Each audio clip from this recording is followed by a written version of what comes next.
To DNA daily news analysis. Telangana CM Revanth Reddy PCC అధ్యక్షుడు మహేష్ కుమార్ గౌడ్ మధ్య gap వచ్చిందని జోరుగా చర్చ సాగుతోంది. ఇద్దరి మధ్య అంతర్గత విభేదాలు నడుస్తున్నాయని రాజకీయ వర్గాల్లో విస్తృతంగా ప్రచారం జరుగుతోంది. ఈ పరిణామాలు కాంగ్రెస్ పార్టీలో తీవ్ర చర్చనీయాంశంగా మారాయి. రేవంత్ రెడ్డి స్పీడ్ ను అందుకోవడంలో మహేష్ కుమార్ గౌడ్ విఫలమయ్యారని వరుస కథనాలొచ్చాయి. అయితే గత 20 నెలలుగా వర్కింగ్ ప్రెసిడెంట్ గా, ఇప్పుడు పీసీసీ చీఫ్ గా నా పనితీరు ఏంటో మా హైకమాండ్ కు, పార్టీ నేతలకు బాగా తెలుసని కౌంటర్ ఇచ్చారు మహేష్ కుమార్ గౌడ్. సీఎం పీసీసీకు మధ్య గ్యాప్ కి సంబంధించి ఇవాళ డిఎన్ఏలో మా ఎడిటర్ భరత్ డిస్కస్ చేద్దాం. భరత్, ఏంటి నిజంగానే తెలంగాణ సీఎం రేవంత్ రెడ్డి పీసీసీ అధ్యక్షుడు మహేష్ కుమార్ గౌడ్ మధ్య నిజంగానే గ్యాప్ ఉందా, లేదా ఇది దుమారం అనుకోవచ్చు? రాజకీయంగా గ్యాప్ ఉందనే మనం ఇప్పుడు అర్థం చేసుకోవాలి. ఇంతకాలం లేదు, బట్ ఇప్పుడు ఎందుకు వచ్చింది అనేది చూడాలి. మొన్న ముఖ్యమంత్రికి సన్నిహితమైన టీవీ ఛానల్ టెలికాస్ట్ చేసిన ద్వారా చాలా క్లియర్గా అర్థమైంది. ముఖ్యమంత్రి విషయంలో ఏదో మహేష్ కుమార్ గౌడ్ ముఖ్యమంత్రి నొచ్చుకునే పని చేసినట్టుగా మనకు అనిపించింది. వాళ్ళు టెలికాస్ట్ చేసిన దాని ప్రకారం డిజాస్టర్ పీసీసీ ప్రెసిడెంట్ అని. నార్మల్గా అయితే ఏంటంటే అధికారంలో ఉన్నప్పుడు ముఖ్యమంత్రే సూపర్ పవర్, పీసీసీ ప్రెసిడెంట్కు పెద్దగా ఇంపార్టెన్స్ ఉండదు. ఎస్, కాంగ్రెస్ పార్టీ ఫ్రేమ్వర్క్లో టికెట్ల విషయంలో లేదా మిగతా నామినేటెడ్ పదవుల విషయంలో వాటి విషయంలో పార్టీ ఉన్నా సరే, ఇప్పుడు రాజశేఖర రెడ్డి ముఖ్యమంత్రి ఉన్నారు, అప్పుడు డి శ్రీనివాస్, కె కేశవరావు ఉన్నారు కదా. సో పీసీసీ ప్రెసిడెంట్ సీఎం ఇద్దరిది ఉన్నప్పుడు సీఎందే పైచేయి అవుతుంది. మంత్రివర్గ నియామకాలైనా లేకపోతే పీసీసీ ప్రెసిడెంట్ ఏం చేయగలరంటే డీసీసీ అధ్యక్షుల నియామకాల్లో లేకపోతే పీసీసీ కార్యవర్గం విషయంలో, ఎమ్మెల్సీలు ఎమ్మెల్యే ఈ కేటాయింపుల విషయంలో కొంత మాట ఉంటుంది.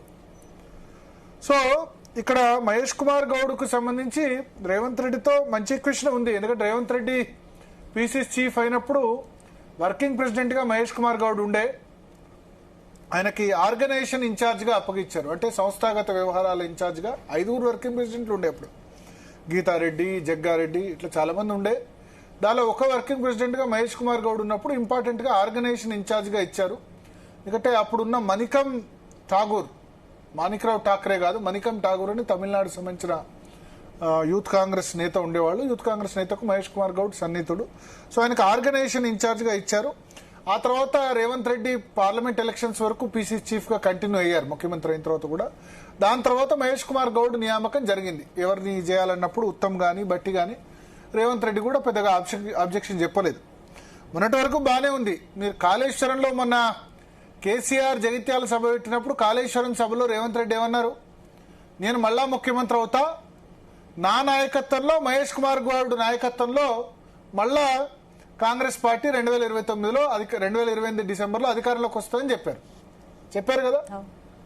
సో అదే రోజు ఏప్రిల్ 20వ తేదీ, ఇప్పుడెంత మే 20. ఈ నెల రోజుల్లోనే ఏం జరిగింది? ఇక్కడ గతంలో ఏమనేవాళ్ళంటే 2034 వరకు నేనే సీఎం అని చెప్పేవాళ్ళు రేవంత్ రెడ్డి. ఇంకా 10 సంవత్సరాలు నేనే సీఎం ఉంటా, సెకండ్ టర్మ్ గెలుస్తుంది కాంగ్రెస్ పార్టీ అని చెప్పేవాళ్ళు. కానీ దాని మీద కొంత కోమటిరెడ్డి రాజగోపాల్ రెడ్డి తర్వాత ఇతరులు కొంత అసంతృప్తి వ్యక్తం చేసి ఎట్లా డిక్లేర్ చేసుకుంటారు? కాంగ్రెస్ లో సీఎంను డిసైడ్ చేసేది హైకమాండ్ కదా, 10 ఏళ్ళు నేనే సీఎం అని ఎట్లా చెప్తారు? అధికారంలోకి వస్తే మళ్ళా నేనే సీఎం అని చెప్పుకోవడం కరెక్ట్ కాదా అన్నప్పుడు ఆ కాళేశ్వరంలో జరిగిన బహిరంగ సభలో మాత్రం రేవంత్ రెడ్డి నా నేతృత్వంలో మహేష్ కుమార్ గౌడ్ నేతృత్వంలో మళ్ళీ అధికారంలోకి వస్తుందని చెప్పారు. సో 2028 వరకు కూడా మహేష్ కుమార్ గౌడ్ పీసీసీ అధ్యక్షుడిగా ఉంటారని ఆయన చెప్పారు. సో ఏప్రిల్ 20వ తేదీన ఆ మాట అన్నారు.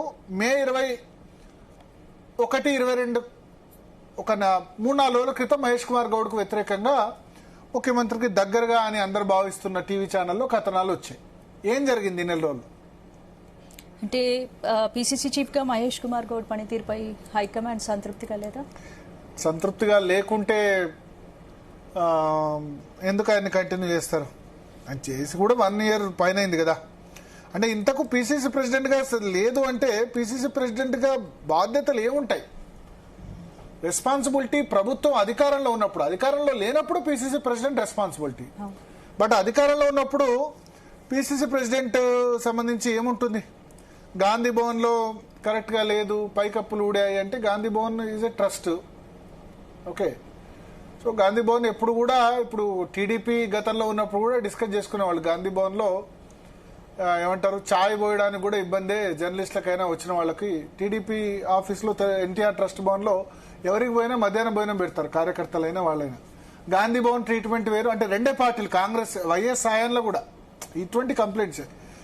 గాంధీ భవన్ ట్రీట్మెంట్ వేరు, తర్వాత ఎన్టీఆర్ ట్రస్ట్ భవన్ ట్రీట్మెంట్ వేరు అని చెప్పి. సో అట్లా రాజకీయ పార్టీలు కొత్తగా వచ్చిన కాంగ్రెస్ కల్చర్ అది. అక్కడ పోతే గాంధీ భవన్లో పెద్దగా పట్టింపులు అవన్నీ ఉండవు. సో ఇప్పుడు ఎవరు సక్సెస్ ఎవరు ఫెయిల్యూర్ అన్నది ఎందుకు చర్చకు వచ్చింది? మహేష్ కుమార్ గౌడ్ రేవంత్ రెడ్డి మీద ఒక వ్యతిరేక నివేదిక ఇచ్చారు హైకమాండ్కు. ఆ విషయం రేవంత్ రెడ్డికి తెలిసి, నువ్వు ఇట్లా ఇస్తావా నా మీద వ్యతిరేక నివేదిక, నీ సంగతి చెప్తా అని చెప్పి ఆయన బ్లాస్ట్ చేశారు. అంటే ఇప్పుడు రేవంత్ రెడ్డి మున్సిపల్ ఎలక్షన్స్ గెలిచారు, జూబ్లీహిల్స్ బై ఎలక్షన్ గెలిచారు, తిరుగులేని నేతగా ఇప్పుడు కనిపిస్తున్నారు. కేసీ వేణుగోపాల్ కేరళ పోయి ఉంటే వేరే విధంగా ఉండేది, ఆర్గనైజేషన్ జనరల్ సెక్రటరీ. కేరళ ముఖ్యమంత్రి అయితే కొత్త జనరల్ సెక్రటరీ రేవంత్ రెడ్డికి సపోర్ట్ చేసేవాళ్ళు లేదో తెలియదు. బట్ ఇప్పుడు కేసీ వేణుగోపాల్ కేరళ కాకుండా ఇక్కడే కంటిన్యూ కావడం వల్ల ఏం జరిగిందంటే, కేరళలో ఉండకుండా ఆయన నేషనల్ జనరల్ సెక్రటరీగా ఉండడం వల్ల కొంత ఆయన రేవంత్ రెడ్డికి అవుట్ రైట్ సపోర్టు. సో ఈ నేపథ్యంలో బహుశా నివేదిక కేసీ వేణుగోపాల్ ద్వారా సీఎంకు తెలిసి ఉంటుంది, బండి సంజయ్ వ్యవహారంలో కాంగ్రెస్ పార్టీకి డ్యామేజ్ జరిగింది, బండి సంజయ్ని ప్రొటెక్ట్ చేస్తున్నారు రేవంత్ రెడ్డి అని చెప్పి ఆయన రిపోర్ట్ ఇచ్చారు అనే ఆగ్రహంతో ఉన్నారు అని చెప్తున్నారు. ఇంకొకళ్ళేమో నార్సింగిలో ఒక ల్యాండ్ వివాదం అని ఇంకొకళ్ళు చెప్తున్నారు. భూ వివాదం సంబంధించి మాట వినలేదు, దానిలో సెటిల్మెంట్ అని ఇంకొకళ్ళు చెప్తున్నారు. కారణాలు ఏమైనా ఏప్రిల్ 20 వరకు గ్యాప్ లేదు. ఏప్రిల్ 20వ తేదీనే నేను మహేష్ కుమార్ గౌడ్ కలిసి మళ్ళా అధికారంలోకి తీసుకొస్తామని చెప్పారు. కానీ ఇప్పుడు చెప్తున్న దానికి ఏం తేడా, ఈ నెల రోజుల్లో ఏం తేడా వచ్చింది? నెల రోజుల్లో ఏదో జరిగింది సంథింగ్. సో మీనాక్షి నటరాజన్ ఇన్ఛార్జ్గా వచ్చినా సరే రేవంత్ రెడ్డి ఆమె మా అప్పట్లో మంత్రులతో సెక్రటేరియట్లో రివ్యూ పెట్టిందన్న దాన్ని కూడా తప్పుడు సంకేతాలని చెప్పి చేశారు.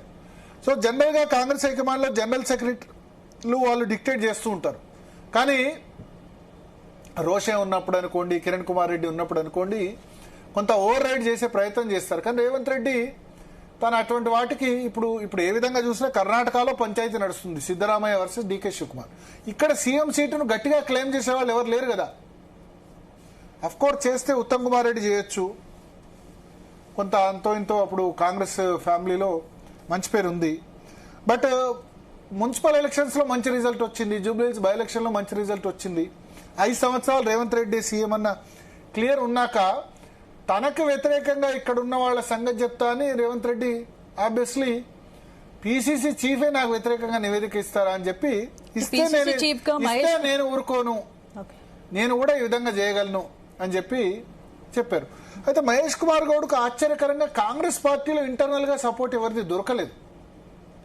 ఇంత పెద్ద ఇన్సిడెంట్ జరిగితే ఆ టీవీ ఛానల్ను వాళ్ళని ఖండించిన వాళ్ళు బీసీ సంఘాలు 1-2 స్పందించాయి, కానీ ఎమ్మెల్యేలు కానీ ఎమ్మెల్సీలు కానీ పెద్దగా స్పందించలేదు. కొండా సురేఖ కూతురు మాత్రం స్పందించిందని నేను చూశాను. బట్ మిగతా వాళ్ళు ఎవరు స్పందించిన పరిస్థితి నాకు కనిపించలేదు. సో ఏంటంటే ఏదన్నా మనం రేవంత్ రెడ్డికి వ్యతిరేకంగా పోతే ట్రబుల్లో పడతామని కూడా కావచ్చు. కానీ కాంగ్రెస్ పార్టీలో మాత్రం చర్చ జరుగుతుంది, ఎందుకు వీళ్ళిద్దరి మధ్య గ్యాప్ వచ్చింది, ఏం జరిగిందని చెప్పి. మహేష్ కుమార్ గౌడ్ కూడా చాలా హుందాగా స్పందించారు. ఆయన ఆగ్రహం వ్యక్తం చేసి ఆ ఛానల్ గురించి మాట్లాడకుండా మీడియా స్వేచ్ఛను గౌరవిస్తున్నాం, నా పనితీరును హైకమాండే డిసైడ్ చేయాలి అని చెప్పి ఆయన ఏమంటారు కొట్లాటకు పోదలుచుకోలేదు. కొట్లాటకు పోయి బహుశా హైకమాండ్కి చెప్పి ఉంటారు ఇట్లా నా మీద ఇట్లా టెలికాస్ట్ చేయించాలని చెప్పి. కానీ మహేష్ కుమార్ గౌడ్ను మంత్రివర్గంలోకి తీసుకుంటారని వార్తలు వస్తున్నాయి. రేవంత్ రెడ్డి కూడా బలరాం నాయక్ ఎస్టీ సామాజిక వర్గానికి సంబంధించిన వ్యక్తి, లంబాడ సామాజిక వర్గానికి సంబంధించిన వ్యక్తిని పిసిసి చీఫ్గా చేస్తారని వార్తలు వినిపిస్తున్నాయి. ఆయన చేసేందుకు ప్రయత్నిస్తున్నారు, చేస్తారు కాదు, హైకమాండ్ మార్చాలి కదా. రాజశేఖర్ రెడ్డి ఉన్నప్పుడే మొదలు డి శ్రీనివాసు రాజశేఖర రెడ్డి గారిపై అధికారంలోకి వస్తే డి శ్రీనివాసును మంత్రివర్గంలో చేరమని సోనియా గాంధీ చెప్పారు. కె కేశవరావు అని ఆమె పిసిసి ప్రెసిడెంట్ చేశారు. కేశవరావు కుమారుడు ఆ కాల్పుల వివాదంలో చిక్కుకోగానే అప్పుడు మళ్లీ డి శ్రీనివాస్ని రాజశేఖర రెడ్డి అభిమతానికి విరుద్ధంగా డి శ్రీనివాస్ని సోనియా గాంధీ పిసిసి చీఫ్ చేశారు. సో కాంగ్రెస్ హైకమాండ్ అట్లా ఉంటుంది, ముఖ్యమంత్రికి పిసిసి చీఫ్కు పంచాయతీ పెట్టాలన్నట్టు చూస్తూ ఉంటుంది. సో సరే, ఇప్పుడు మహేష్ కుమార్ గౌడ్ ను రేవంత్ రెడ్డి తీసేయమన్నంత మాత్రం తీసేయరు కానీ పీసీసీ రేవంత్ చీఫ్ గా రెడ్డి మహేష్ కుమార్ గౌడ్ కు పూర్తి స్వేచ్ఛ ఉందా? సీఎం నిర్ణయాలు పీసీసీకి ప్రాధాన్యం తగ్గిందనే వార్తలు కూడా వస్తున్నాయి. అంటే ఇప్పుడు పీసీసీ సంబంధించి ఒకటి మనం ఏం అర్థం చేసుకోవాలంటే పీసీసీ పార్టీ పరంగా పెద్ద పొజిషన్, ప్రభుత్వంలో పీసీసీ ఇంటర్ఫిరెన్స్ ఉండదు. కాకపోతే మంత్రివర్గ విస్తరణ లేకపోతే ఎమ్మెల్యే టికెట్లో ఎమ్మెల్సీఓ ఇటువంటి సందర్భంలో పీసీసీ ప్రెసిడెంట్ చెప్పిన వాళ్ళకు కూడా ఇంపార్టెన్స్ ఉంటుంది. సో ఈ గవర్నెన్స్ లో గవర్నమెంట్ విషయాల్లో మంత్రులు లేకపోతే ఇంకేదైనా చెప్పిన పనులు అన్నవి చూడాలి. ఇప్పటి వరకు మహేష్ కుమార్ గౌడ్ బాగానే ఉంది, బట్ ఇటీవల చెప్పారు 1 month బ్యాక్ మహేష్ కుమార్ గౌడ్ చెప్పిన పనులు కూడా చేయకూడదు, మాకు తెలియకుండా చేయకూడదని రేవంత్ రెడ్డి చెప్పారని చెప్తున్నారు. ఇది ఎక్కడి వరకు వెళ్తుంది అంటే మహేష్ కుమార్ గౌడ్ ఇంకా తెగించి గట్టిగా మాట్లాడితే ఓకే, లేదా రేవంత్ రెడ్డి ఒక జలక్ ఇచ్చి వదిలేద్దాం అనుకున్నారా? అంటే ఒక జలక్ ఏంటంటే నువ్వు నాకు వ్యతిరేకంగా పోతే మాత్రం నేను ఊరుకోను, డెఫినెట్గా బర్బాద్ చేస్తా అన్న వార్నింగ్ ఇవ్వాలని చూసారా? ఏదేమైనా ఇది కాంగ్రెస్ పార్టీ పరిణామాల దృష్టి అయితే మంచిది కాదు. 1 month క్రితం లేనిది ఇప్పుడు ఎందుకు వచ్చింది అన్నది చూడాలి. దీని మీద డెఫినెట్గా హైకమాండ్స్ కూడా రిపోర్ట్ వెళ్ళి ఉంటాయి. హైకమాండ్ ఎవరికి ప్రియారిటీ ఇస్తుంది, పీసీసీకా? ఇప్పుడు కర్ణాటకలో కూడా అదే జరుగుతుంది. అక్కడ పీసీసీ ప్రెసిడెంట్ డీకే శివకుమార్ నాకు సీఎం కావాలంటారు, సిద్ధరామయ్య నేనే 5 సంవత్సరాలు సీఎం అంటున్నారు. సో ఆబ్వియస్లీ పార్టీ వ్యవహారాల్లో పీసీసీ అధ్యక్షుడికి, ప్రభుత్వ వ్యవహారాల్లో సీఎంకు. ఇప్పుడు రేవంత్ రెడ్డిని రాహుల్ గాంధీ మల్లికార్జున ఖర్గే కూడా ఎందుకు డిస్టర్బ్ చేస్తారు?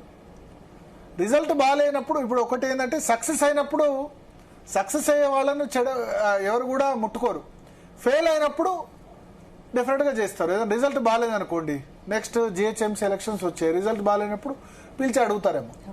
బట్ రిజల్ట్ బాగుంది కాబట్టి ఇప్పుడు ఈ సమయంలో ఎవరైనా ఎందుకు చేస్తారు? సో రేవంత్ రెడ్డి అడ్మినిస్ట్రేషన్ విషయంలో, రేవంత్ రెడ్డి విషయంలో జోక్యం చేసుకోరని ఆయన కుట్ర. మహేష్ కుమార్ గౌడ్ను సర్దుకుపోండి అని చెప్పొచ్చు. రేవంత్ రెడ్డిని కూడా ఎందుకు అట్లా విధంగా అంటే ఆయన ఏమంటారు, ఆ టీవీ ఛానల్ వేసిన దానికి నాకేం సంబంధం అని కూడా అనొచ్చు, అంతే కదా, అనొచ్చు. సో ఒకటి 2 విషయాలు అని చెప్తున్నారు. ఒక ల్యాండ్ సంబంధించి నార్సింగ్లో ల్యాండ్ ఏదో ఉందని ఒకటి, రెండవ వ్యవహారం ఈ విషయంలో తప్పుడు మన హైకమాండ్కు బండి సంజయ్ విషయంలో తప్పుడు అని అనలేం, తనకు వ్యతిరేకంగా నివేదిక ఇచ్చారు. మీనాక్షి నటరాజన్ కూడా ఆమె ట్వీట్ చేశారు ఈ విషయంలో. కొంచెం ఆమె బండి సంజయ్ విషయంలో ప్రభుత్వానికి చెడ్డ పేరు వచ్చింది, ప్రొటెక్ట్ చేసింది అన్న విషయంలో కూడా ఆమె కూడా ట్వీట్ చేశారు. సో చూద్దాం ఏం జరుగుతుందో. మొత్తానికి వాళ్ళ మధ్య గ్యాప్ అయితే ఉంది. గ్యాప్ చాలా పెద్దగా అవుతుందా? మహేష్ కుమార్ గౌడ్ దీన్ని ప్రెస్టీజ్గా తీసుకుంటారా, వదిలేస్తారా? హైకమాండ్ ఎంటర్ అవుతుందా? ఒక రోజు ఇచ్చి వదిలేశారు, ఇంకా ప్రతిరోజు ఏం వేయట్లేదు, అంటే ఒక వార్నింగ్ లాగా ఇచ్చారు. సో రేవంత్ రెడ్డి మధ్యలో మహేష్ కుమార్ గౌడ్ కూడా క్యాబినెట్లోకి రావాలి, డిప్యూటీ సీఎం పదవి ఆయన తీసుకుంటారు. ఇప్పుడు ఎస్సీకి ఒక డిప్యూటీ సీఎం ఉన్నప్పుడు బీసీకి కూడా ఒకటి డిప్యూటీ సీఎం ఉంటుంది. ఇట్లా రకరకాల వార్తలు వస్తున్నాయి. ఇంకా 2 ఖాళీలు ఉన్నాయి, ఒకళ్ళిద్దరు తీసేస్తారు మంత్రివర్గం నుంచి అని కూడా చెప్తున్నారు. సో ఏం జరుగుతుందో చూద్దాం. Right, okay Bharat. ఇక నెక్స్ట్ టాపిక్ లోకి వెళ్ళే ముందు DNAలో షార్ట్ బ్రేక్. Stay tuned.